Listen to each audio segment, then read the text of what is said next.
par observation, il arrive souvent que la vie ne se déroule pas exactement comme nous l'aurions souhaité. Quand Ottilio Borrego s'est marié, il ne s'attendait certainement pas à se retrouver seul, contraint d'élever seul ses 2 filles. Comme tous les fiancés amoureux, il avait en tête des images heureuses et insouciantes.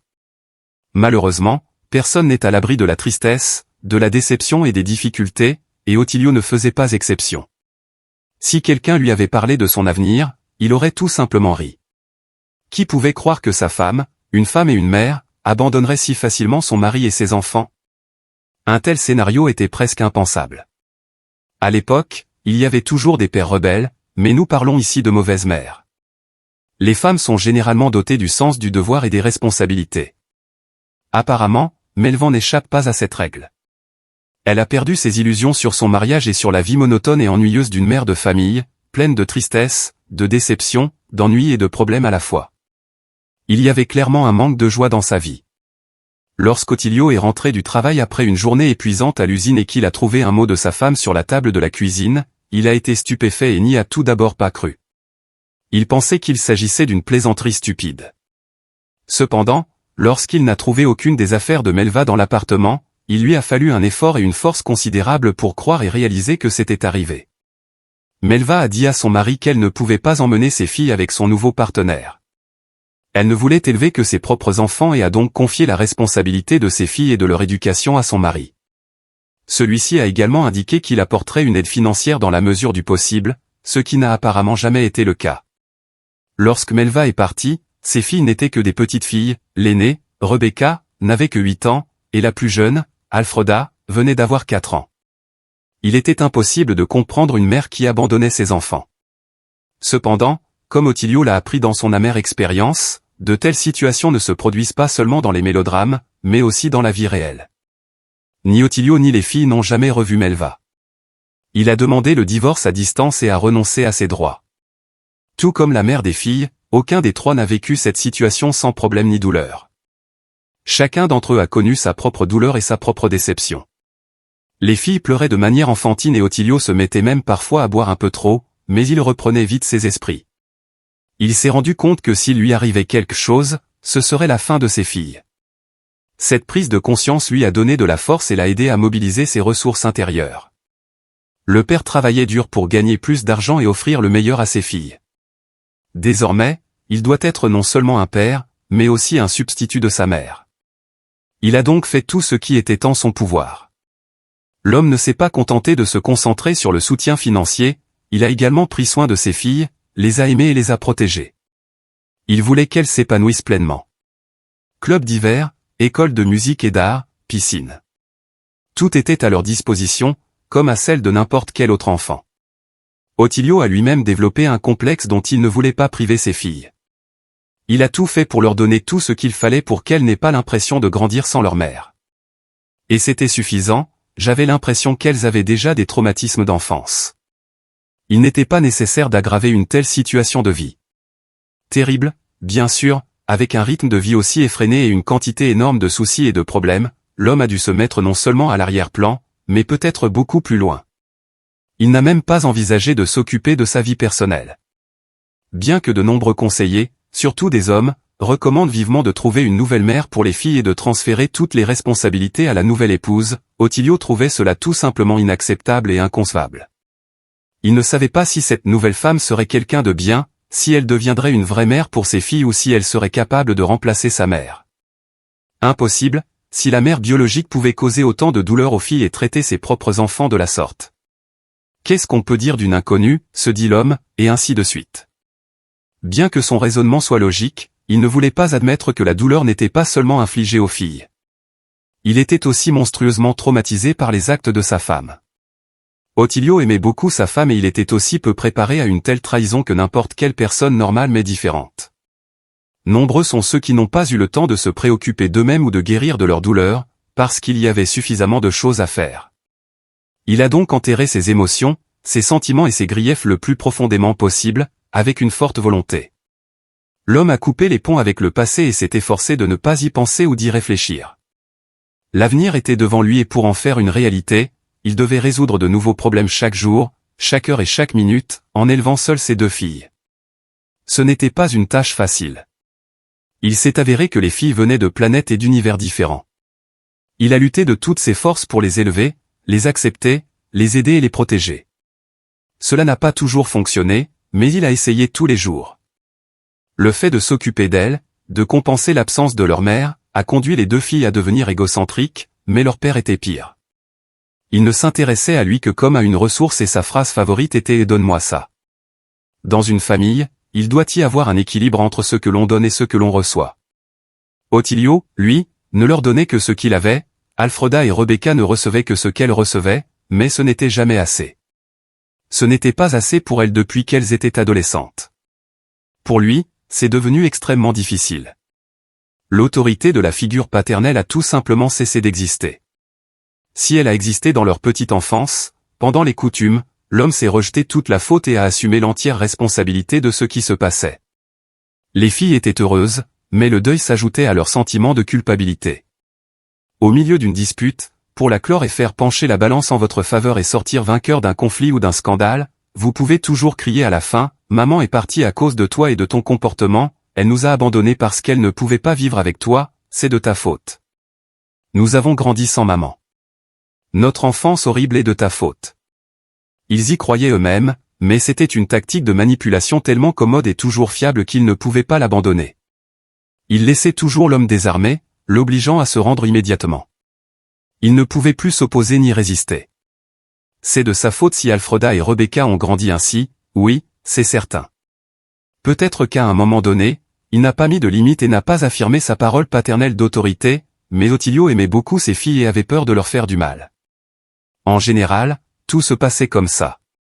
On ne pouvait rien changer et ce qui poussait, comme ils disent tous les deux.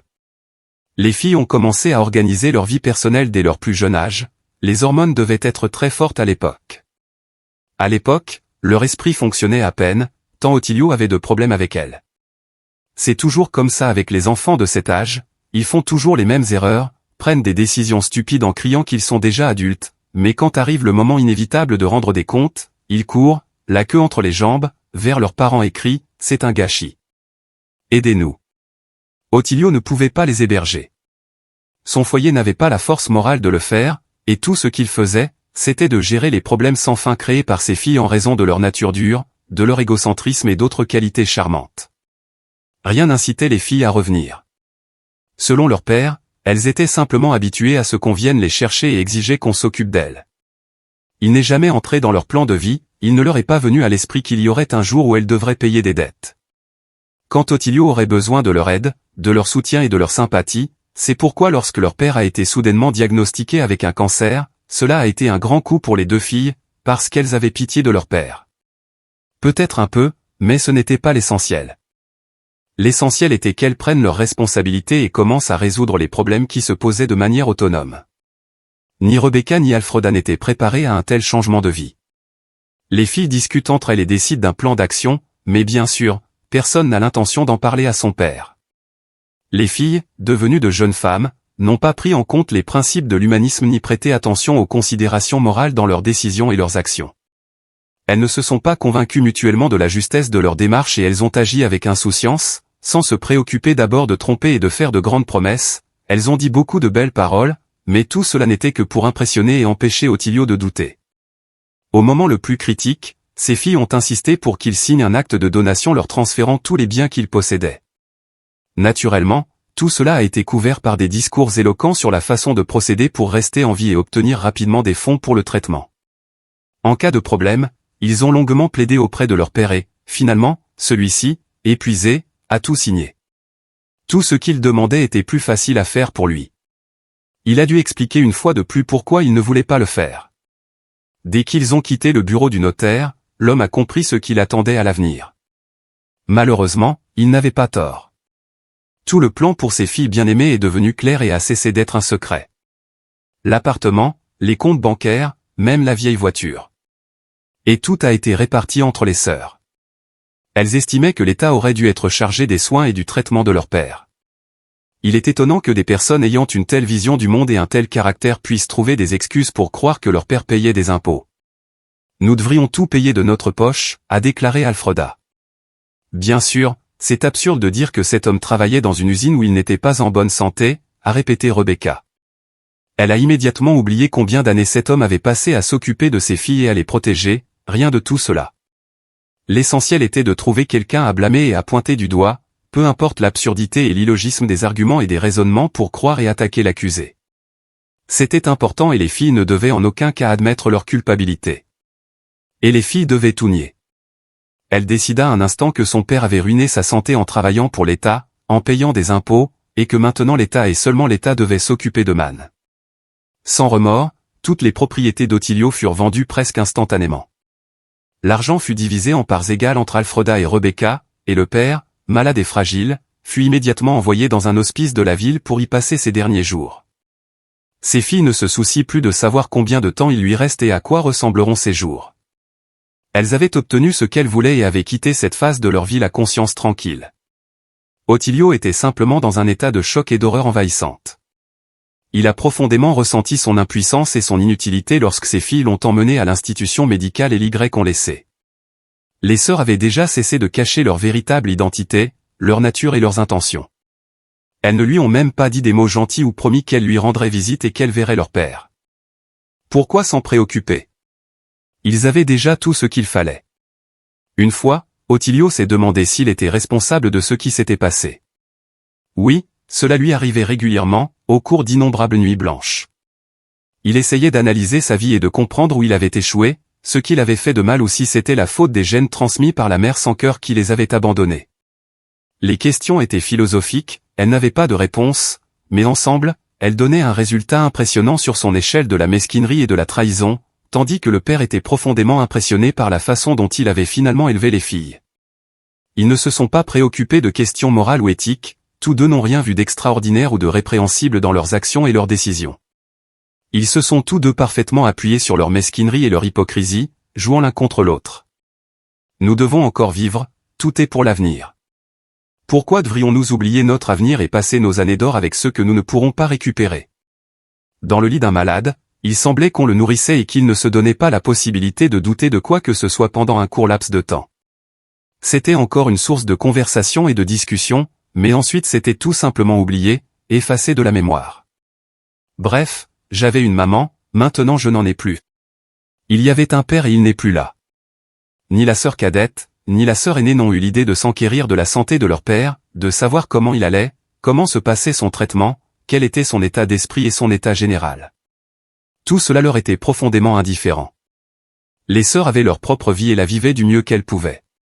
Parfois, c'était un peu décevant parce qu'il n'y avait personne d'autre pour les sauver, pour les aider constamment et les sortir de divers problèmes. Mais c'est ainsi, les sœurs ne regrettaient pas Ottilio en tant que personne, mais plutôt son rôle de filet de sécurité, d'aide inébranlable et de sauveur.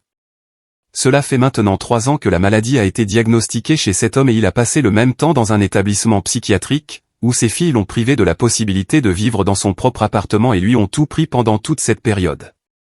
Aucune de ses filles ne lui a rendu visite ni même téléphoné, elle n'était pas intéressée par cette communication, il ne voyait pas non plus l'intérêt d'appeler Ottilio. Il comprit et réalisa tout lorsque la porte de l'endroit où ses filles l'avaient simplement abandonné se referma sur elle. L'homme ne voulait pas entendre d'excuses idiotes ou plus encore la vérité, après tout, à quoi bon? Parfois, l'absence de réponse est la réponse la plus claire et la plus honnête. Abandonné et trahi. C'est tout, un point c'est tout. Il n'y avait plus rien à discuter ni à réfléchir. La situation a changé brusquement et a complètement modifié la perspective avec laquelle les filles voyaient Ottilio. Un matin, au cours d'une journée de travail, Rebecca reçoit un coup de téléphone inattendu. Elle répond « Bonjour, bonjour, c'est vous ?»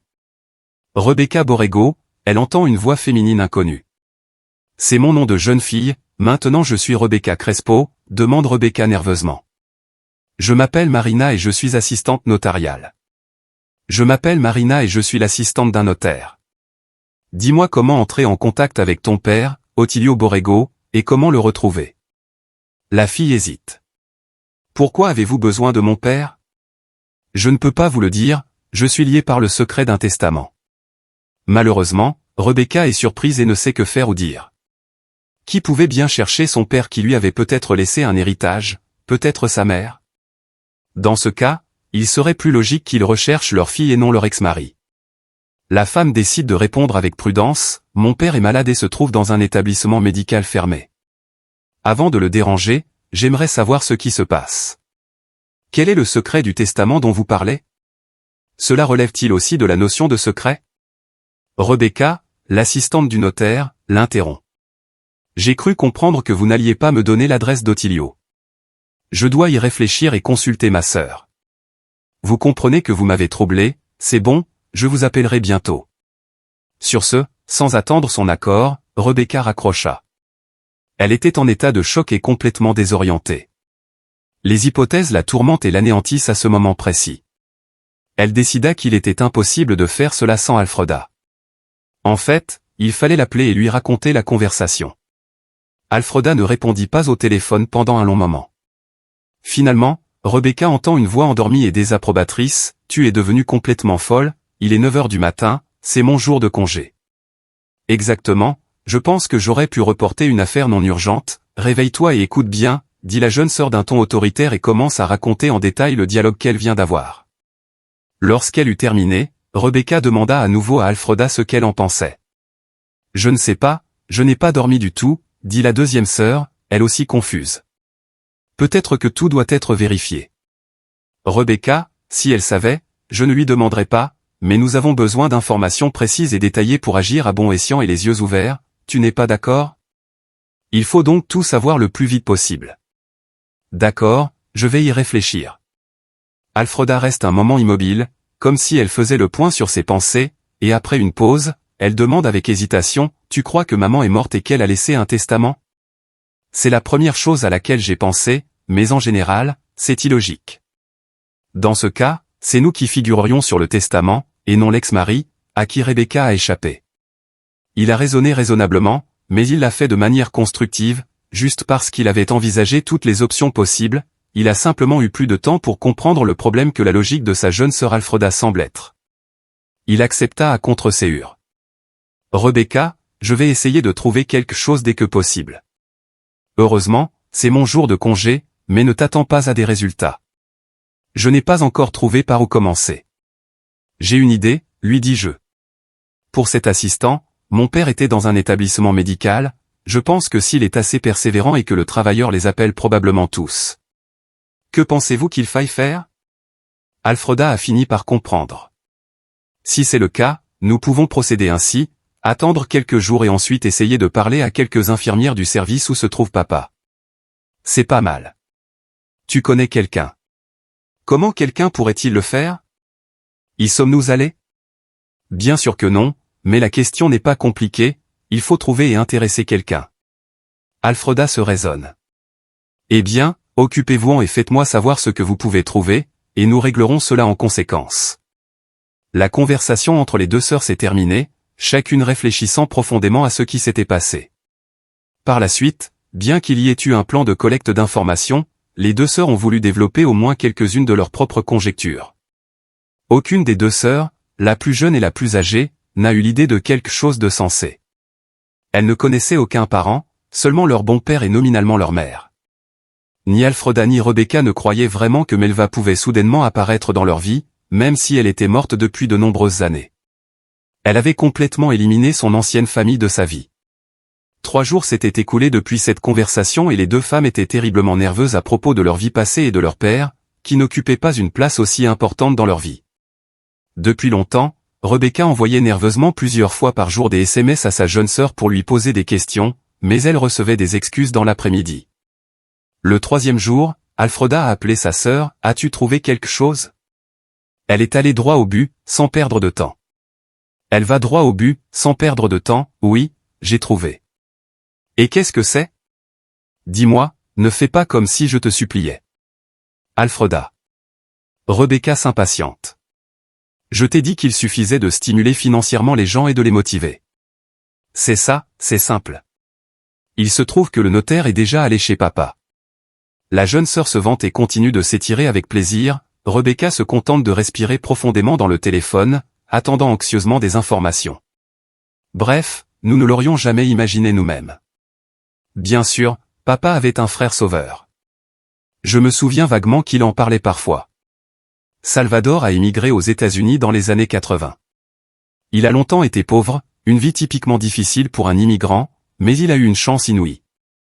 Il a épousé une vieille femme riche, qui est morte et a tout laissé à Salvador. Aujourd'hui, Salvador et tout son héritage ont disparu, c'est-à-dire pour notre père. Tu mens, s'emporte Rebecca, pour qui toute cette histoire ressemble à un conte de fées. Elle était plus âgée et se souvenait mieux de l'histoire du frère de son père, mais cela semblait encore très irréel. Bien sûr que non, Rebecca. Pourquoi mentirais-tu? Répond sa jeune sœur à l'infirmière d'un ton offusqué. Dans la chambre de papa, il m'a raconté tout cela. Il dit que tout le monde à l'hôpital parle de cette nouvelle en ce moment.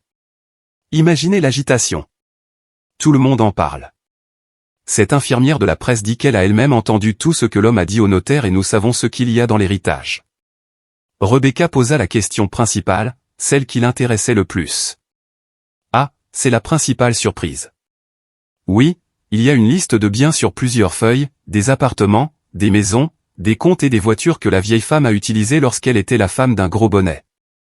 Je me sens mal, est-ce vraiment vrai? J'ai du mal à imaginer qu'il était évident que la sœur aînée était vraiment intéressée. Sous le choc, vous avez vous-même parlé à l'assistante du notaire et indiqué où trouver le père. Eh bien, c'est fait.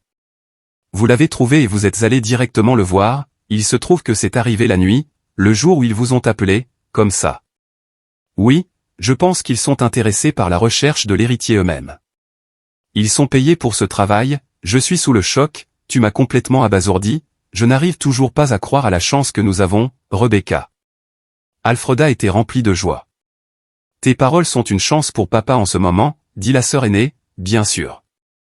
Moi aussi, j'y ai pensé. Je t'ai appelé pour te raconter brièvement tout ce que j'ai appris. Je pense qu'il est temps pour nous de nous séparer et de réfléchir à cette situation. Comment pouvons-nous nous impliquer et comment pouvons-nous avoir une part de ce gâteau, qu'en penses-tu? Voilà, c'est tout. Peut-être que nous nous verrons demain à 8 heures dans notre café pour y réfléchir ensemble, oui, d'accord. Les deux femmes étaient à la fois dans un état d'euphorie, de confusion et de perplexité, chacune éprouvant une gamme indescriptible de sentiments et d'émotions. Oh, si seulement. Elle ne savait pas à ce moment-là qu'Horizon n'était pas un appartement délabré et un compte en banque au ralenti. À ce moment-là, ils auraient couru vers leur père, les bras ouverts et le sourire aux lèvres. Mais que faire maintenant? L'auteur était complètement inutile à ce stade. Aujourd'hui, les questions sont tout à fait différentes. Comment essayer d'arranger la situation? Est-ce possible? Dès le lendemain, Alfreda et Rebecca tentent d'élaborer une stratégie. Elles ne veulent pas l'admettre, mais des doutes s'installent. Après avoir agi, elles voulaient désespérément croire que leur père, bon et miséricordieux, comprendrait et pardonnerait tout. Et si ce n'était pas le cas? Que se passerait-il si, lorsqu'elles se manifestaient, elles ne recevaient que scandales et réprimandes? Ils ne voulaient même pas admettre qu'une telle réaction serait juste et honnête. Il est vrai que le fait de l'admettre a été très amer et frustrant après tout.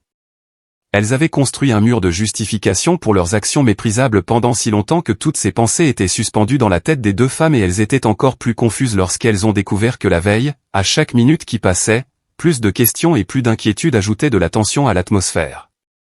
Que as-tu décidé, ma sœur? Au lieu de saluer, Rebecca décide de poser la question principale sur les droits d'une sœur aînée. Je ne l'admets pas, mais au fond de moi, j'ai compris que la cadette était beaucoup plus rusée et débrouillarde qu'elle. Je crois que nous n'avons rien à perdre, soupire Alfreda. Qu'est-ce que tu veux dire par là? Papa va nous dire de partir, il va crier et faire des histoires. Et qu'est-ce que c'est, une broutille? Par rapport à l'enjeu, c'est raisonnable, bien sûr, mais Rebecca voulait vraiment voir si Alfreda elle-même ressentait de la honte, mais elle ne voulait pas entamer cette conversation avant. Heureusement, la petite fille a parfaitement saisi l'ambiance. Tu veux savoir comment va ma conscience? Alfreda sourit malicieusement. Bien, mais pas plus mal que la tienne. Je vois bien l'intérêt de se préoccuper de ce qui est déjà fait et passé. Honnêtement, la mienne n'est pas bonne. Tu peux me considérer comme une dorada, comme toujours, mais je ne le sens même pas. Je n'arrive pas à trouver les mots justes pour exprimer cette émotion qui me met mal à l'aise. C'est sans doute une chose de vivre et de se convaincre que tout a été fait correctement. C'en est une autre de regarder papa dans les yeux. Il faudra lui parler pour tout lui expliquer et Alfreda ne le fera pas. Il a parfaitement compris le tourment émotionnel de sa sœur Alfreda. Que lui dire? Nous lui avons promis des soins et de l'attention et nous l'avons condamné à passer le reste de ses jours dans un établissement psychiatrique et nous lui avons tout pris. Je ne comprends pas, je vous le dis. Vous l'avez découvert aujourd'hui, vous avez vécu avec pendant 3 ans et c'était bien, ça ne vous mettait pas la pression, ça ne vous dérangeait pas. Et là, tout d'un coup, Rebecca l'interrompt. C'est une chose de s'occuper de soi et une autre de le regarder dans les yeux. Nous devrons lui parler et nous justifier.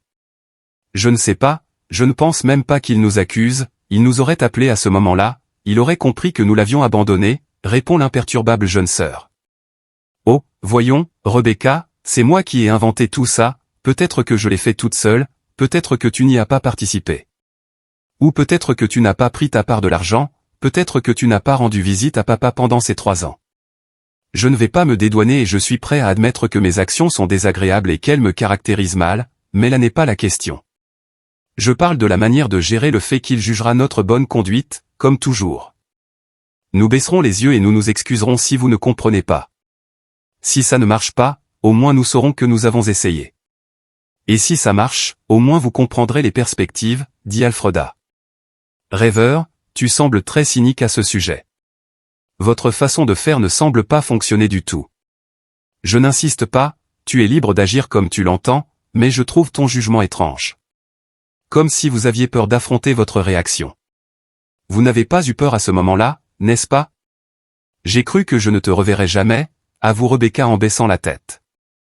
Les circonstances de la vie changent toujours, vous devriez prendre les choses plus calmement, je pense. Quoi qu'il en soit, vous pouvez faire ce que vous voulez, mais j'essaierai certainement. Il n'y a vraiment pas d'autres options. Vous essayez de me convaincre, cette occasion ne se présente qu'une fois dans la vie, je ne suis pas bête, je ne vais pas jeter un billet de loterie gagnant, je dois au moins essayer de le racheter. Alfreda avait l'air triomphant. Elle avait réussi à inspirer Rebecca, qui avait eu des doutes jusqu'au dernier moment. En général, elle avait toujours suivi le leadership d'Alfredo depuis l'enfance, lorsqu'elle était une jeune sœur qui savait diriger dès son plus jeune âge. Elle manipulait les gens à merveille et obtenait toujours ce qu'elle voulait, et maintenant il a convaincu sans peine sa sœur de se ranger à ses côtés. Bien sûr, j'irai avec toi, dit humblement Rebecca. D'accord, alors courage, ma sœur, tu fais comme si tu allais travailler dur, il ne nous battra pas, c'est sûr. Peut-être qu'il nous grondera un peu. Et ce qu'Alfreda a dit avec son attitude habituelle, Rebecca a demandé à sa jeune sœur de lui donner au moins quelques jours. Elle ne répondit pas par la compréhension, mais elles n'entrèrent pas non plus dans une confrontation immédiate, elles avaient suffisamment de temps de toute façon, Alfreda ne voulait pas se présenter devant son père immédiatement après le notaire. Cette situation de clarification et de révélation soudaine semblait très élaborée, et si elle venait le lendemain de l'annonce de l'héritage, Alfreda acceptait calmement le fait que tout pouvait arriver. Quelle que soit la réaction de son père, Rebecca se prépare mentalement à la visite, essayant de comprendre comment agir et quoi dire. Finalement, elle abandonne. Elle se rend compte qu'elle devra improviser et qu'elle ne pourra probablement rien prévoir.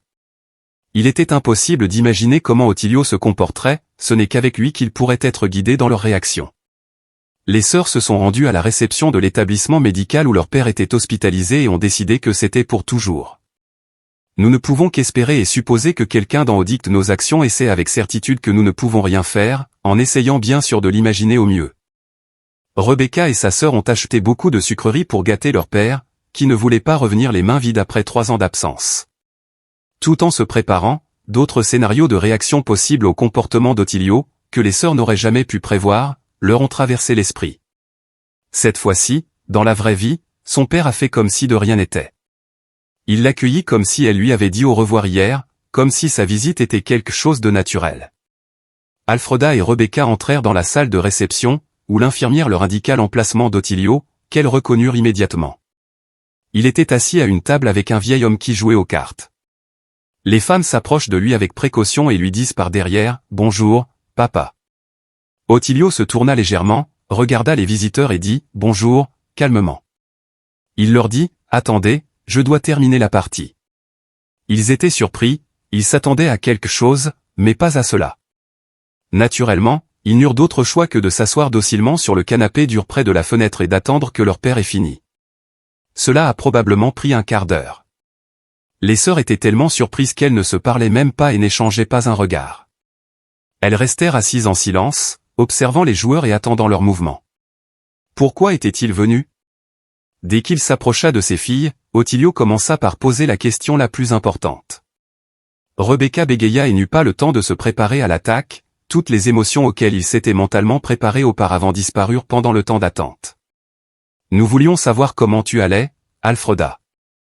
Au contraire, sa sœur réussit à se ressaisir rapidement et à répondre directement. Elle regarde son père dans les yeux, pourquoi a-t-il souri tout à coup? Papa, pourquoi tu commences comme ça, Alfreda? Il décida que la meilleure défense était l'attaque et changea immédiatement sa tactique précédente. Tu crois que c'était facile? Décider de venir n'était pas si simple, peut-être. Alors, il n'aurait pas dû disparaître, n'est-ce pas? Demanda Ottilio de la même façon. Bon, n'en parlons pas tout de suite, la conversation n'a pas bien commencé. Mais d'une certaine manière, il commença à se reprendre et se tourna vers un canal plus paisible.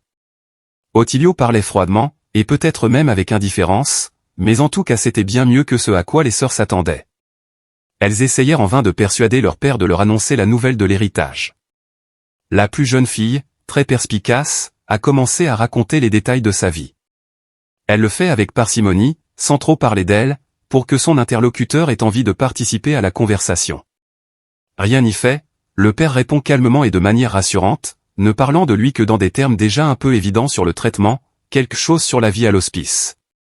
Cependant, les sœurs ont eu beau ruser pour obtenir des informations, elles n'y sont pas parvenues.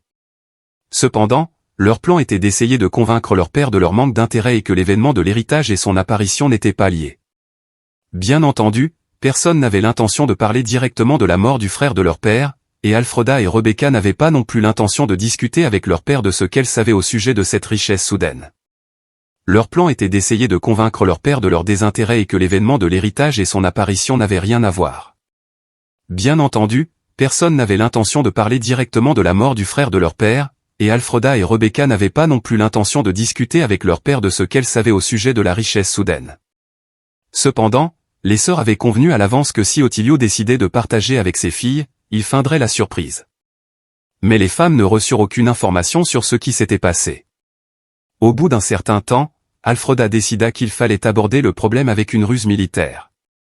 Il commença à poser des questions suggestives qui incitaient à aborder des sujets dont il n'avait pas besoin directement. Il s'enquit tout de même des proches qui avaient communiqué avec Ottilio, quelqu'un l'avait-il vu, ou au moins appelé? La réponse fut uniquement négative. Rebecca parlait de rencontres, d'événements inattendus et de nouvelles qui se produisaient dans la vie et qui arrivaient souvent au moment où l'on s'y attendait le moins. Le père écoutait, se taisait sur tout ce que disait sa fille aînée et restait silencieux, hochant de temps en temps la tête à tout ce que disaient les femmes. Il menait ses conversations ou se contentait de faire la causette. Cela se terminait toujours de la même façon qu'Ottilio. Elle faisait semblant de ne pas s'en apercevoir quand elle allait aux toilettes, chuchota Alfreda à sa sœur aînée. C'est tout. Nous devons empêcher que nos insinuations subtiles ne deviennent évidentes à chaque minute qui passe. Peut-être as-tu besoin de temps. Tu ne peux pas t'ouvrir à nouveau à nous tout de suite. Cela ne semble pas encore guéri, soupire Rebecca après cette réaction inattendue. Lors de l'entretien avec son père, celui-ci s'était montré enthousiaste, persuadé que tout serait plus facile, que tout se passerait comme avant. Au retour d'Ottilio, la conversation s'est déroulée avec moins de tension. Mais les sœurs, comme elles l'avaient convenu, ne firent aucune allusion et poursuivirent une conversation normale, ordinaire, dans la salle de loisirs où elles étaient assises depuis tout ce temps. Il y avait une télévision qui ne cessait de fonctionner.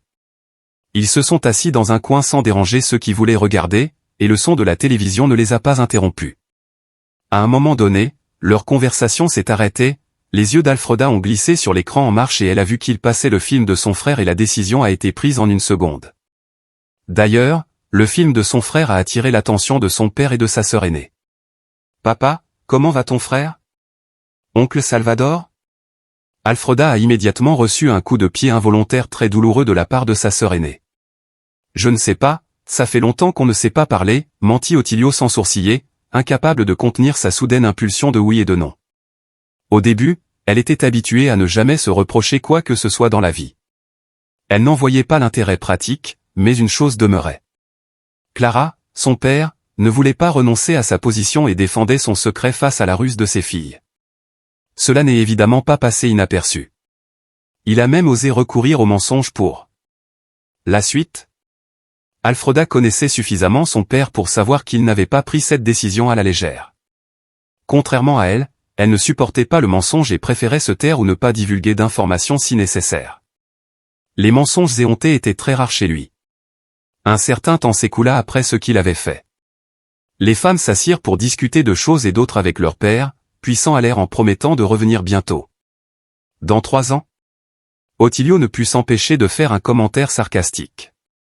Bien sûr, les sœurs essayèrent maladroitement de tourner la question en plaisanterie. Les femmes partirent et les portes d'entrée se refermèrent derrière elles. Rebecca s'est immédiatement jetée sur sa jeune sœur.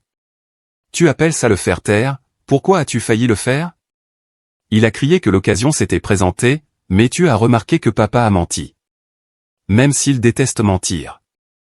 Alors toutes nos astuces et nos demi-indices ont été vains. Il avait l'intention de garder cette information pour lui jusqu'à la fin, quand il ne nous a pas dit de partir. J'ai tout de suite pensé que ce serait plus facile, avoue franchement Rebecca, mais entre nous, au fil du temps, un mur de méfiance s'est dressé et notre tâche est de le briser pour qu'elle commence à nous faire confiance, explique-t-il patiemment. Alfreda, tu sais comment faire. Nous n'avons pas besoin d'y réfléchir.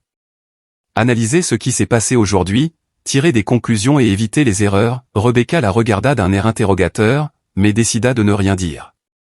Car elle savait très bien qu'Alfreda était bien plus douée pour planifier ce genre de choses. Alfreda était un maître de la manipulation et une grande stratège depuis l'enfance. La réussite ou l'échec de l'opération ne dépendait donc que d'elle.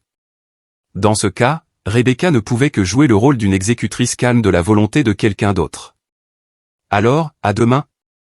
Demanda-t-il à sa sœur aînée. Oui, je vais y réfléchir et proposer des options. Maintenant, je dois rentrer à la maison, me reposer et prendre un bain chaud. Honnêtement, je suis fatigué et épuisé.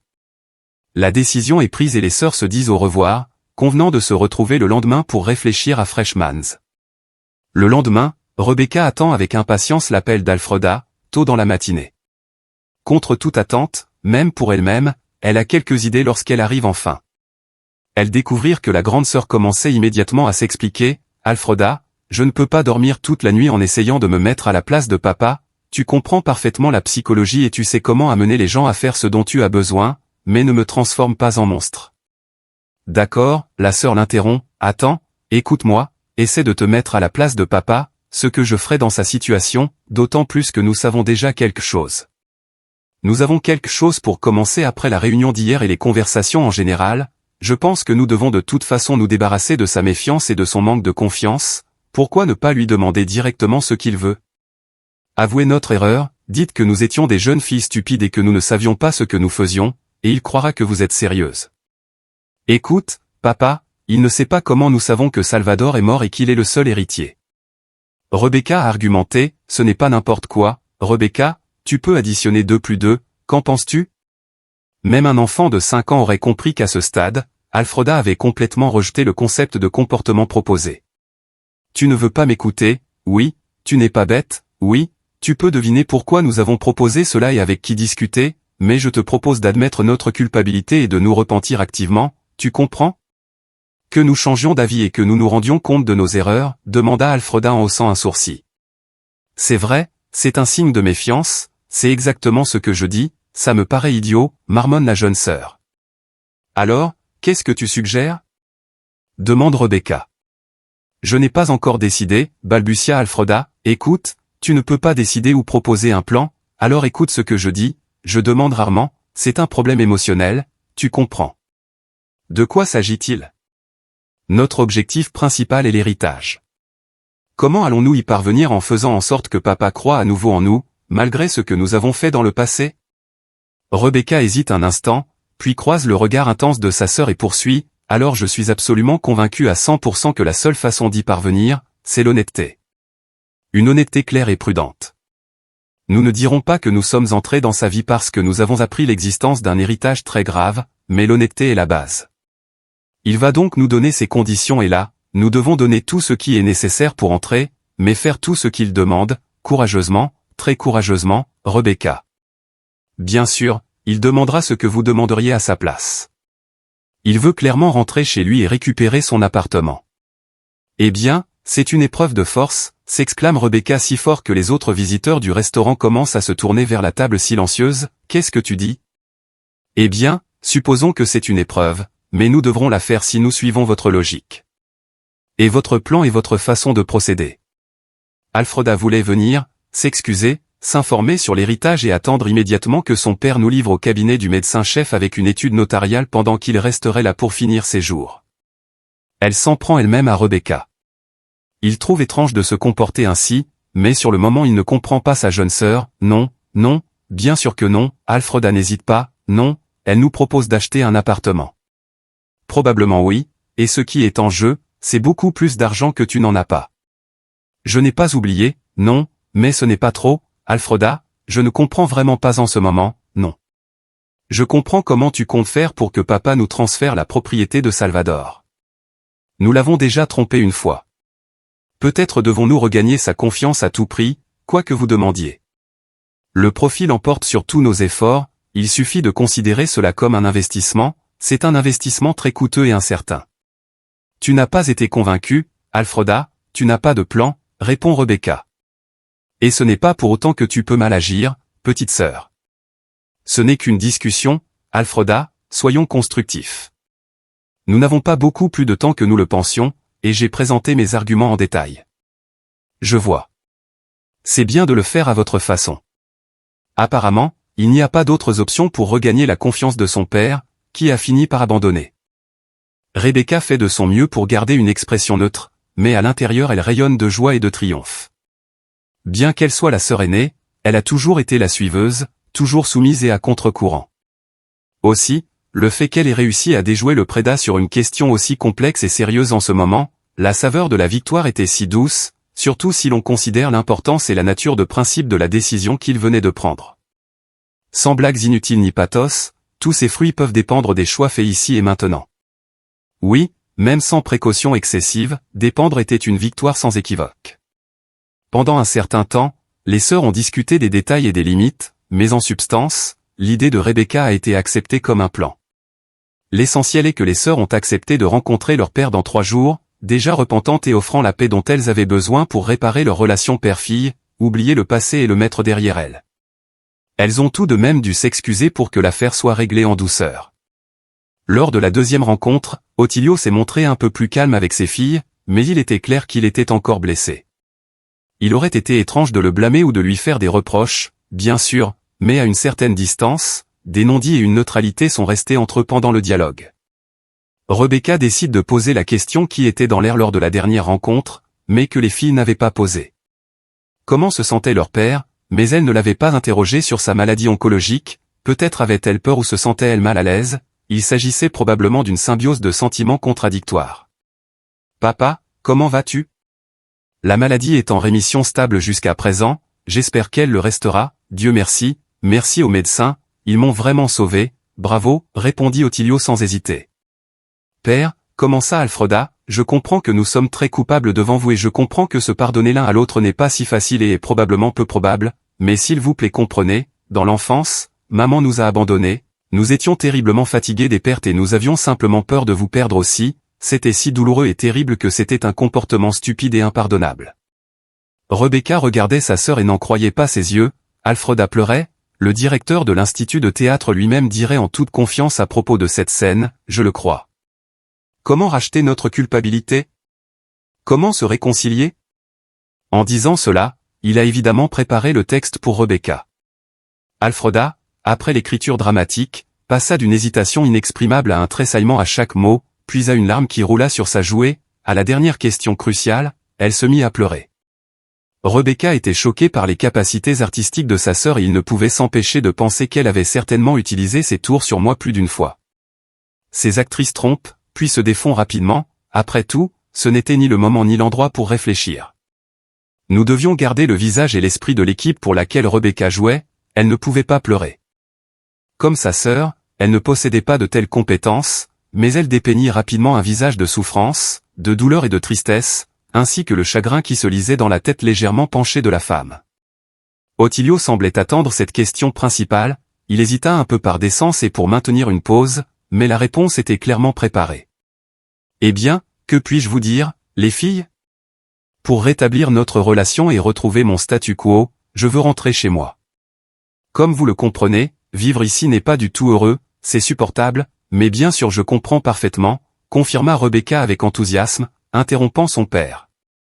Après cela, le sujet n'a plus été abordé et, d'une certaine manière, il a disparu de lui-même et le dialogue est passé à un autre sujet, bien que chaque participant à la réunion n'ait pu que penser à ce qui avait été dit et réfléchir à ce qui allait se passer ensuite. Et où cela mènerait? Ottilio espérait naturellement poursuivre ce sujet, tandis que les filles voulaient consulter à nouveau. Leur père ne le remarqua pas, mais elles échangèrent un regard avec lui, car elles étaient certainement capables de se comprendre sans mots inutiles et sans communication verbale. Chacun pouvait comprendre ce qui se passait dans l'esprit de l'autre à tout moment. Après le départ des sœurs, ils se sont automatiquement tournés vers le parc. Elles marchaient en silence, chacune plongée dans ses propres pensées. À bien y réfléchir, Rebecca et Alfreda cherchaient toutes deux à tirer profit de ce qui se passait. Tu crois que... Rebecca est la première à prendre la parole. Dès que les sœurs se sont assises sur un banc, à l'abri des regards indiscrets, eh bien, si nous avons décidé de suivre ton plan, il faut agir. Nous devons retourner voir papa pendant quelques jours et lui dire que nous sommes d'accord avec ses conditions et qu'elles sont justes, ai-je pensé. Longtemps après notre dernière conversation au restaurant, j'en suis venu à la conclusion que tu avais raison après tout. Il n'y a probablement pas d'autre chemin à prendre dans les plus brefs délais si nous voulons avoir l'héritage du Sauveur entre nos mains. Nous devons inévitablement gagner la confiance du Père et le réhabiliter autant que possible à ses yeux. Je suis heureux que nous soyons parvenus à un consensus. Peut-être devrions-nous partager le coût de l'appartement pour lui, qu'en pensez-vous? Je pense, oui, partager les risques et les bénéfices, c'est vrai. Tu crois qu'on peut faire ça, Rebecca, demanda-t-il à sa jeune sœur, un peu sur un ton suppliant. J'ai vraiment perdu une épaule sur laquelle je pouvais toujours compter, si nous jouions tous sagement. Ah oui, à propos de tout risquer, aujourd'hui tu m'as tué, Rebecca interrompit Alfreda et continua à parler. Comment as-tu pu agir ainsi quand tu as commencé à pleurer? J'ai failli pleurer moi-même. Mais à quoi t'attendais-tu? Que nous devions tout mettre? Qu'on y mette tout? Qu'on y mette tous nos efforts? Il n'y a plus de marge d'erreur, Rebecca. Je veux que tu m'écoutes attentivement. C'est très important maintenant. Nous sommes dans le même bateau. Et si nous faisons naufrage, cela nous affectera tous les deux. Et si nous allons de l'avant, ce sera une victoire et un succès partagé. Nous devons nous consacrer entièrement à la résolution des problèmes actuels. Même si nous avons décidé de nous lancer, c'est tout. Allons jusqu'au bout.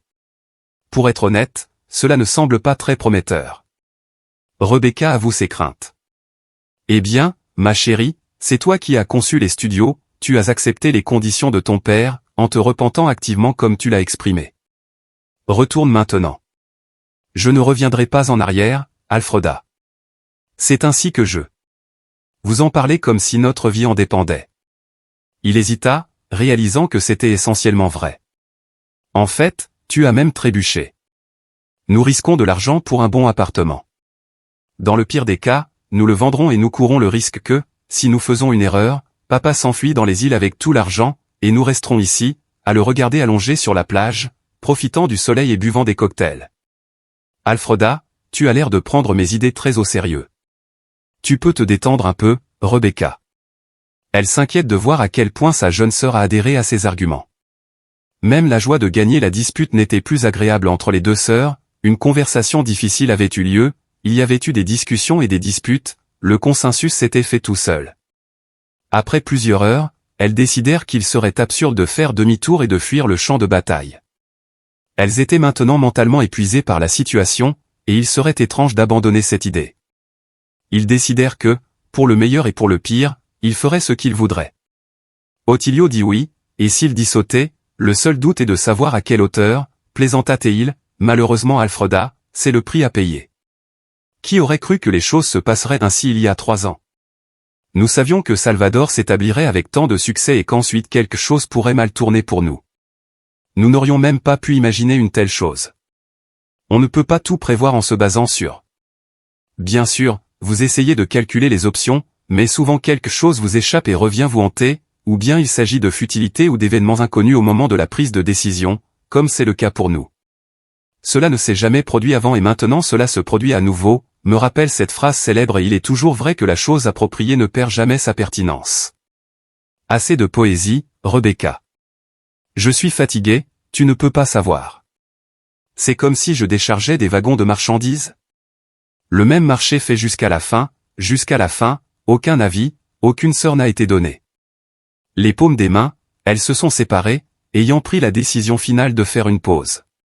L'autre, même si les deux femmes étaient épuisées, le fait est qu'Alfreda est née inconsciente et que Rebecca a rapidement appris la même chose, de sorte que pour elle, s'excuser et faire des plans pour se faire pardonner étaient des expériences complètement nouvelles. Dans une situation normale, j'aurais tourné autour du pot jusqu'à la dernière minute pour éviter de me retrouver dans la position du coupable. Lorsqu'ils ont pris la décision concernant Ottilio il y a 3 ans, ils ne se doutaient pas qu'il y aurait ensuite des reproches de la part de LG. Si la récompense n'avait pas été aussi importante, ils n'auraient pas changé de position, ils ne se seraient pas soumis à un auto-scanning pour faire des concessions qui ne pouvaient être motivées par rien d'autre. Enfin, le moment est venu de rendre visite à leur père. Ils devaient déclarer honnêtement et ouvertement qu'ils étaient prêts à accepter ces conditions, qu'ils étaient prêts à le ramener à la maison et à le racheter. Lorsqu'ils sont arrivés à l'appartement, Ottilio jouait de nouveau aux cartes et a demandé à ses filles d'attendre. Même tactique que lors de la première rencontre, essayer de les confondre et de les priver, et comportement préparé. L'homme a compris dès la première fois que les circonstances étaient en sa faveur et que le tour devait être répété. Les sœurs durent à nouveau attendre patiemment, en observant la parcimonie délibérée. Lorsque leur père s'approcha de ses filles, la conversation tourna d'abord autour de questions triviales. Elle parlait de presque tout, sauf des problèmes essentiels, comme s'ils étaient inconnus. Rebecca est la première à céder à la nervosité et à aller droit au but, en commençant par le problème principal. « Papa, Alfreda et moi avons réfléchi aux paroles que tu as prononcées lors de la dernière réunion. » « De quelles paroles parles-tu » L'homme interrompt volontairement sa fille aînée, cherchant à la distraire et à démontrer son détachement total et son manque d'intérêt. « Je veux dire que pour que vous nous croyiez, nous devons nous repentir, non seulement mot pour mot, bien sûr, mais aussi montrer que nous avons changé pour votre bien. Nous sommes prêts à changer. » Le style de communication de Rebecca déconcerte un peu son père. Il hésita un peu, mais resta généralement sur ses positions, car il avait l'air assez convaincant. « Il est donc clair que tu veux repartir d'ici et vivre à nouveau seul, il est juste que tu nous demandes de t'acheter un appartement, bien sûr. Nous sommes obligés de rendre ce que nous avons pris, c'est enfin clair. » Rebecca baissa la tête, montrant sa mission totale et sa volonté d'accepter n'importe quel destin. Ottilio resta silencieux, se contentant de passer son regard de l'une à l'autre. « Oui, papa, Alfreda a décidé d'intervenir et de soutenir sa sœur, nous avons décidé que c'était la seule façon possible de rétablir notre relation, de la ramener là où nous l'avions laissée. Puisque nous regrettons vraiment d'avoir hésité à ce moment-là et d'avoir agi injustement, permettez-nous d'arranger les choses. Nous sommes une famille, nous devons rester ensemble, nous t'aimons. » Très vrai, conclut Alfreda, ses larmes coulent à nouveau, pour Rebecca cela semble un peu forcé, comme un excès grotesque, mais les filles s'en contentent. Elles regardèrent leur père, baissèrent le regard et attendirent sa réponse. Il ne montre aucune émotion, son visage ne révèle rien, et il n'a apparemment pas l'intention de parler. Il réfléchissait, les sœurs le regardaient toujours, attendant sa réponse. « C'est bon, » dit enfin Ottilio. Il était évident que les filles poussaient un soupir de soulagement à sa première réponse. « Mais comment l'imagines-tu » demandèrent les sœurs, en échangeant des regards hésitants, comme si elles ne comprenaient pas bien l'essence de la question. Alfreda prit l'initiative. « Que voulez-vous dire par comment ? Nous achèterons un appartement et nous t'emmènerons, et le propriétaire sera. » « Un appartement » demande fermement son père.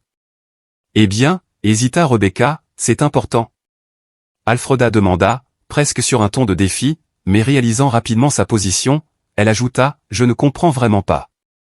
Mes filles ne vont pas travailler. » Alors, revenons un peu en arrière. Il y a 3 ans, j'ai signé un acte de donation de tous mes biens à vous deux et je me suis retrouvé ici. L'homme fait un geste des mains, comme pour illustrer son discours. Je retournerai donc dans mon appartement sans garantie. Je ne suis pas un enfant qui va et vient, mais Alfreda a essayé de trouver des arguments en sa faveur, mais il n'a rien trouvé d'autre que je ne suis pas un imbécile. Je comprends que je suis ici sur la base de mon diagnostic antérieur. Je n'ai pas été admis ici en raison de mon apparence actuelle. Je n'ai pas de diagnostic nominal et si je pars, personne ne me ramènera ici, a déclaré Ottilio. C'est vrai, je suis d'accord, soupire Alfreda, si tu me rends plus calme, sinon je n'irai nulle part. Je ne veux pas me retrouver à la rue dans un mois, si vous changez d'avis. C'est une chose de vivre dans un foyer, et une autre de rester dans la rue. L'homme est incroyablement persuasif lorsqu'il présente ses arguments. Qu'est-ce que vous dites? Rebecca commença à parler pour défendre le bon sens, mais lorsqu'il voulut poursuivre la phrase préparée, il réalisa à quel point cela paraîtrait absurde s'il disait cela. Après tout, son père avait déjà été expulsé après une inspection plus détaillée. Alors nous achèterons l'appartement et il sera à toi, la propriété, dit Alfreda pour épargner un peu sa sœur aînée Rebecca. Il la regarde avec reconnaissance. Si nous allons dans ce sens, les filles, je veux aussi l'argent, celui que j'avais dans mon épargne personnelle, ce qui reste du vide-grenier et ma voiture, poursuivit Ottilio, sans s'arrêter, voulant rétablir la situation financière initiale sur tous les fronts.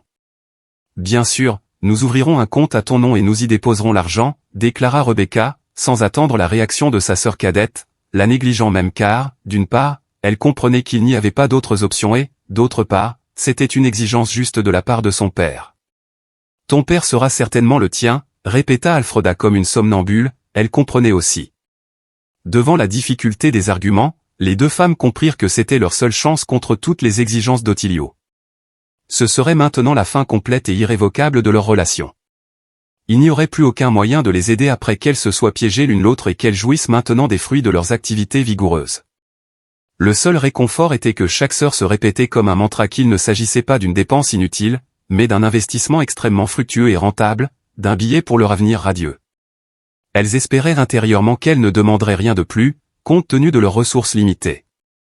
Heureusement, dans cette conversation, Ottilio ne s'est pas attardé sur le sujet. Ils étaient d'accord sur l'essentiel. Et c'était très bien ainsi. Les femmes étaient déjà épuisées. Cela leur suffisait, mais ensuite la vie des sœurs devint un véritable cauchemar pendant un certain temps.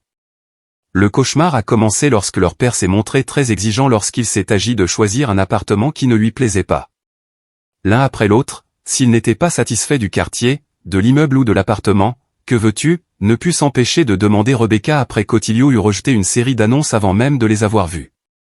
L'ancien appartement, répondit l'homme avec colère, en regardant sa fille. C'était un argument de poids, bien sûr. Il était impossible d'éviter ce qu'il pourrait dire à ce sujet, comment il pourrait répondre, bien sûr, j'avais raison sur toute la ligne et ils avaient tort.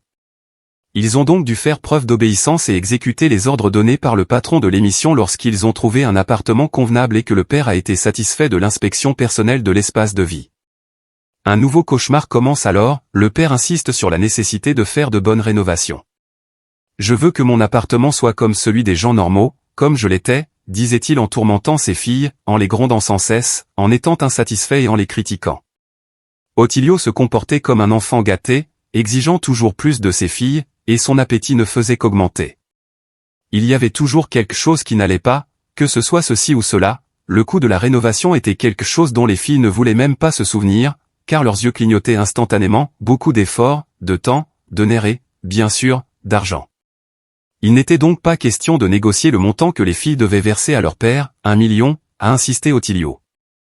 En vaut-il vraiment la peine? Le garage délabré et la voiture qui tombe en ruine, Alfreda défend ses intérêts tant bien que mal, il n'aurait pas dû vendre ma voiture et mon garage, nous ne serions pas en train de discuter de leur valeur, répond-elle à tout bout de champ. En fait, il s'agit d'un argument de poids, et que pourrait-il dire à ce sujet? Rien, l'accepter encore et encore, passer à autre chose. Un jour après l'autre, après la rencontre avec leur père, les sœurs sont allées boire un verre chez Rebecca. Elles ne voulaient voir personne, elles avaient besoin de soutien, mais qui pourrait le leur donner maintenant si ce n'était l'une l'autre, vieille renarde sournoise qu'elle est. Alfreda commença à se plaindre, sans même prendre une bouchée, ne servant que la première portion d'alcool, réclamant d'abord l'appartement, puis insistant pour qu'il soit à son nom et maintenant des rénovations. Incroyable, ni toi ni moi n'avons rien de tel, tu es très intelligente, dit la sœur aînée, elle aussi de mauvaise humeur. L'argent sur son compte, c'est bien, demande 1 million, de bonnes choses. C'est au-delà du bien et du mal, ne crois pas que le prix de ton garage et de ce moyeu très perfectionné avec des écrous à l'époque était peut-être de 250 au maximum. Alfreda était terriblement indignée, parler à son père devenait de plus en plus difficile, et cacher ses vrais sentiments et émotions était incroyablement difficile. Tu parles, j'ai dépensé presque toutes mes économies, raconte Rebecca, j'ai déjà emprunté de l'argent, il ne me reste plus rien, quand je me mets en colère, je pense que c'est une punition pour nos actes. Nous devons travailler pour nous rattraper, puis la leçon viendra et l'univers compensera à nouveau, a déclaré la sœur aînée. C'est tentant, bien sûr, je pense aussi à tout ce dont l'infirmière Lorenza nous a convaincus à ce moment-là, et puis je me calme, mais quand je parle à papa, j'ai l'impression que je vais exploser, que des étincelles vont sortir de mes yeux, je ressens exactement la même chose, la jeune sœur a tant fait, tant dépensé, tout cela pour rien, ne devrions-nous pas faire de notre mieux et continuer à supporter en silence toutes les critiques éternelles et les souhaits papaux sans fin qui coûtent aussi cher qu'une aile d'avion? Vous pensez aussi qu'ils nous testent ainsi, n'est-ce pas? Sinon pourquoi nous torturer ainsi? Combien d'appartements semblables aurez-vous demain? Je pense qu'il est clair que tout est fait pour nous tester, alors abandonnés, près de Victoria. C'est tout simplement impensable. Je pense la même chose et j'espère que tout ira bien. Quand il nous emmène enfin trop loin ou qu'il calcule ses investissements, il médite et j'imagine que je suis sur un yacht, dit Rebecca en riant. Oui, je répète aussi qu'un training autogène est un investissement, soutient Alfreda, ce cauchemar en silence et tout sera inventé nous tourmente vraiment sans nous tromper. Ah, tu n'en parles même pas, ma sœur, j'espère, pour être honnête, qu'un jour cela changera définitivement et que tu révéleras le secret de l'héritage dans ta nouvelle maison, que penses-tu que petite sœur en pensera? Elle s'abandonne à ses rêves. Je veux aussi croire qu'après tout, à mon avis, on a passé le test par un oui au lieu d'un non. C'est un 10. Qu'est-ce que tu racontes? On a rendu tout ce qu'on a pris et plus encore, non sans un tic nerveux, mais on l'a fait, non, s'emporte Alfreda. Rebecca rit, infectée par la réaction brutale de sa jeune sœur, et supporte tout en silence et en paix, espérant qu'à tout moment Ottilio finira par se résigner et s'adoucir. Quelques jours passèrent et Alfreda appela sa sœur aînée. Rebecca, as-tu aussi reçu un message de papa? Oui, pour demain. Ne pouvons-nous pas croire honnêtement que nous avons survécu à ce véritable enfer? Je ne croise pas non plus les doigts en espérant que demain il nous parlera enfin de la richesse qui nous est tombée dessus, dont Alfreda avait dit qu'elle était faite à sa sœur plusieurs fois par semaine et sur laquelle elle avait elle-même spéculé un nombre incalculable de fois. Je m'attends à la même chose, j'espère que le Seigneur entendra nos lamentations. D'ailleurs, puisque c'est l'inauguration, nous devrions lui donner quelque chose, n'est-ce pas? Demanda Rebecca. Nous lui avons déjà donné, s'écrie presque la jeune sœur, tellement, arrêtez, allez, nous l'avons presque fait. J'ai pensé qu'il serait idiot d'abandonner maintenant et de montrer qui nous sommes vraiment, a répondu Rebecca d'un ton conciliant et prudent. Vous avez raison, bien sûr, je suis désolé, je suis si nerveuse et stressée, chronique. Je suis désolé d'avoir perdu mon sang-froid, je ne sais pas ce qu'ils font d'habitude. Probablement donner quelque chose à la maison ou acheter quelques plantes d'intérieur, économe, juste assez économe pour dépenser pour ce vieil homme avare, et j'achèterai un gâteau. Ok, ça devrait aller, je pense. Et oui, Alfreda, ce que tu as dit sur le vieil avare était juste, contrôle-le, s'il te plaît, je vais te le dire, je ne le dirai pas devant les autres et pas devant notre insatiable père, j'en ai tout simplement marre, je suis endetté. Grâce à son test stupide, réunissons-nous, il ne reste que peu de choses, encouragea Rebecca à sa jeune sœur et raccrocha devant elle. Il garde encore son calme et l'apparence de la maîtrise de soi. Bien qu'à l'intérieur, ses émotions ne soient pas moins agitées, Alfreda avait raison. L'échec de son père était devenu insupportable. Ils avaient racheté sa culpabilité et il était clair que la punition était désormais excessive, car demain tout serait clair. Rebecca termine en résumant sa crise d'émotion, en effet, elle et sa sœur se frottent les mains avec anxiété. Elles sont sûres que tout va dans leur sens. Elle y croyait, se persuadant qu'Ottilio, dans sa nouvelle place pendant la fête, ne pourrait pas se contenir. Il allait certainement tout révéler à ses filles au sujet du chèque, de la mort de leur frère Salvador et, bien sûr, de son héritage. Bien qu'il eût été préférable de commencer ainsi, les femmes étaient de si bonne humeur dès le matin, anticipant sans doute la fin de leur supplice, qu'elles avaient envie de chanter et de danser de joie. Ce qui les arrêta, c'est que leur père n'avait pas encore révélé les lettres comme elles en avaient convenu.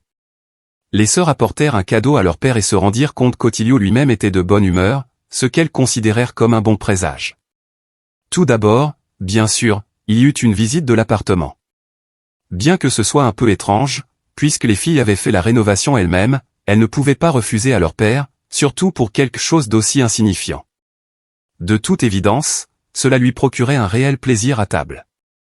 La conversation était d'abord très décontractée, il parlait comme s'il s'agissait de choses insignifiantes liées à l'appartement et à la rénovation, de ce qu'il restait à faire.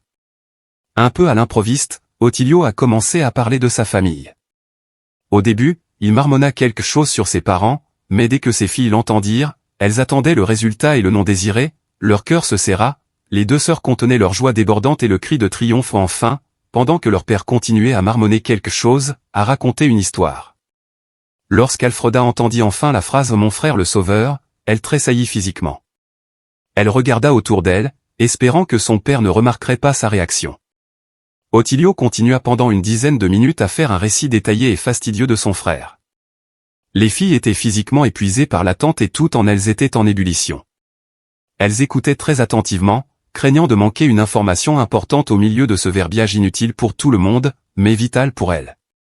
Elles se sont redressées, se sont assises avec élégance et ont écouté chaque mot en silence et avec une tension débridée. À la fin du récit de vie, c'était encore plus inattendu. Oui, mon frère était là, mais il est mort. C'était une canaille, il était aussi méprisable que vous les filles, il est parti tout seul vers une vie meilleure, presque à la décharge, à cause du choc que les sœurs ont ressenti en se noyant. Bien sûr, Alfreda n'a pas pu résister et, devant le sourire satisfait de son père, elle a demandé à nouveau « Qu'est-ce que tu viens de dire ?» Dire que mon frère Salvador est parti de l'autre côté, seul et dans la pauvreté, c'était le destin qui convenait à une telle canaille. Et qu'est-ce qu'ils attendaient ?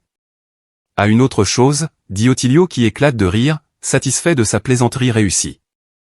Je ne comprends pas, dit Rebecca, reprenant enfin ses esprits. Ce ne sont pas seulement de viles créatures, ce sont de véritables idiots.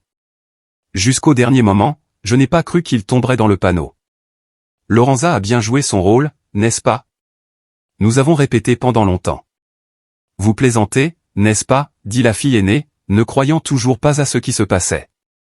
Pourquoi ferais-je cela ? Je suis très sérieuse. Maintenant, mes chères filles, je pense que ça s'est bien passé. Qu'en avez-vous pensé ? Le jeu des acteurs était convaincant. Les sœurs se sont regardées et n'ont pas su quoi faire ou dire. Elles étaient en état de choc, les émotions exaltantes qui les habitaient il y a 5 minutes à peine ayant soudain cédé la place à la déception, à l'agressivité, à l'incrédulité et à la prise de conscience de leur impénétrable stupidité. Ottilio regarda ses filles et un sourire satisfait s'étendit sur son visage d'une oreille à l'autre, il était clair que l'expression de leur visage lui réchauffait l'âme, agissant comme un baume curatif. Nous avons écrit le scénario, le département et les répétitions pour que l'assistante du notaire Marina soit Claudia, qui avait déjà gagné un concours pour le rôle et avait été choisie pour sa force de persuasion et la jeunesse de sa voix, et Lorenza a fait un excellent travail. Notre petite infirmière s'est bien débrouillée, n'est-ce pas ? Tout est calculé, mais je ne pensais pas que les filles étaient si stupides que j'étais à la fois contente et déçue. Pourquoi ? Alors que, bien sûr, je savais que la surprise aurait un effet et qu'elle n'est pas apparue dans les années TR, elle pense que c'est une coïncidence, non, les filles, je suis reconnaissante pour ma santé, elle n'a pas manqué de me permettre de me rétablir et de vous servir le plat le plus doux de tous. Comme toi, s'écrie soudain Alfreda. Je ne te le conseille pas. Son père l'interrompt brusquement, j'ai déjà un testament. Bien sûr, tu n'y es pas mentionné, dit Ottilio en riant. Eh bien, pars immédiatement et je ne veux plus jamais te voir ici, si tu oses faire quoi que ce soit, tu l'as sans doute compris. Je n'ai plus de sentiments paternels pour toi, je ne pardonnerai à personne, Rebecca, elle ne dit rien, elle était en état de choc, elle avançait comme une somnambule, elle n'en voyait pas l'intérêt. S'opposer ou dire quoi que ce soit à son père ne faisait que l'humilier, elle se leva simplement de table et se dirigea vers la sortie. Attendez, lui cria Alfreda. Apparemment, elle voulait arrêter sa sœur et essayer encore de renoncer à ses droits, bien qu'elle ait elle-même compris qu'elle n'avait rien d'autre à faire là. Pour la première fois de sa vie, Rebecca a parlé calmement et très posément. La jeune sœur suivit, comprenant que Rebecca avait raison, qu'il n'y avait vraiment plus rien à faire ici, que c'était fini, comme on dit, que c'était du gâchis. Refermant la porte derrière ses filles, Ottilio regarda à nouveau son appartement et sourit en pensant à toutes les mauvaises choses qui s'étaient produites et qu'elles avaient toutes parfaitement apprises leur leçon.